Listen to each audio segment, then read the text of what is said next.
যেসব মা ভাই বোনরা আজকের এই গণসংযোগে উপস্থিত হয়েছেন সকলকে আমাদের দেশকে বেগম খালেদা জিয়া এবং আমাদের বিএনপি ভারপ্রাপ্ত চেয়ারম্যান জনাব তারেক রহমান এবং আমার ব্যক্তিগত পক্ষতে আন্তরিক শুভেচ্ছা এবং অভিনন্দন।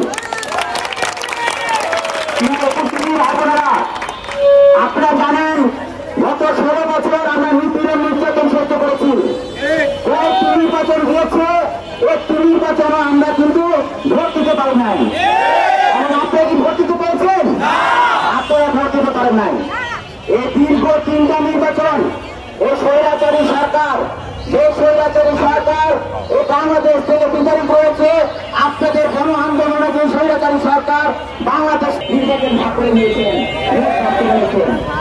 এই 16 বছর নিপীড়ন নির্যাতন শেষে আমাদের বিএনপি ভারপ্রাপ্ত চেয়ারম্যান জনাব তারেক রহমান নির্দেশে উনি কিন্তু কখনো বলেন নাই এই বাংলাদেশ দেশের প্রধানমন্ত্রী হতে চায়। উনি মানুষের জন্য, মানুষের ভোটাধিকার এবং জনগণের প্রতিষ্ঠার জন্য কিন্তু 16 বছর নিপীড়ন নির্যাতন সহ্য করে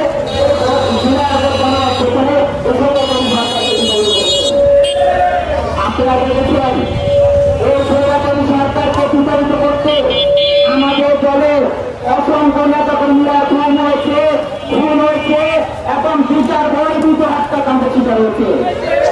আমার নামে 280 মামলা ছিল, আমার নামে পুলিশ হত্যা মামলা ছিল।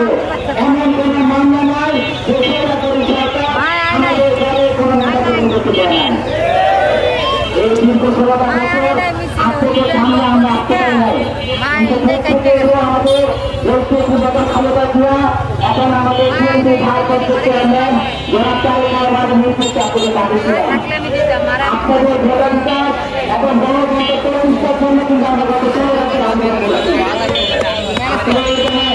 আমাদের দেশকে বেগম খালেদা জিয়া 1991 সাল থেকে শুরু করে 2001 এবং 2004 নির্বাচনে যে কথা নির্বাচনে 4টি নির্বাচনে 5টি আসন করে 2001 রাষ্ট্রীয় আসন করে নির্বাচন করে কোন নির্বাচনে সে গ্রহণ করে না। এমনকি 2008 সালে সে 3টি নির্বাচন 3টিকে আসনে যাবে, 3টি আসনে সে পাস করেছে। এমন কোন রেকর্ড নাই আমাদের দেশটি বেগম খালেদা জিয়া কোন আসনে দাঁড়িয়ে সুযোগ করেছে।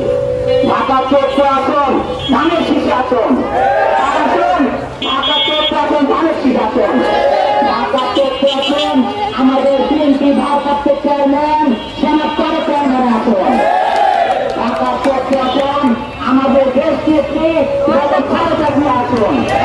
সুতরাং সকলকে আন্তরিক শুভেচ্ছা এবং অভিনন্দন। আপনাদের পাশে আছি, আপনাদের পাশে থাকবো। যে কোনো ব্যাপারে আপনারা আন্দোলন আছেন হয়ে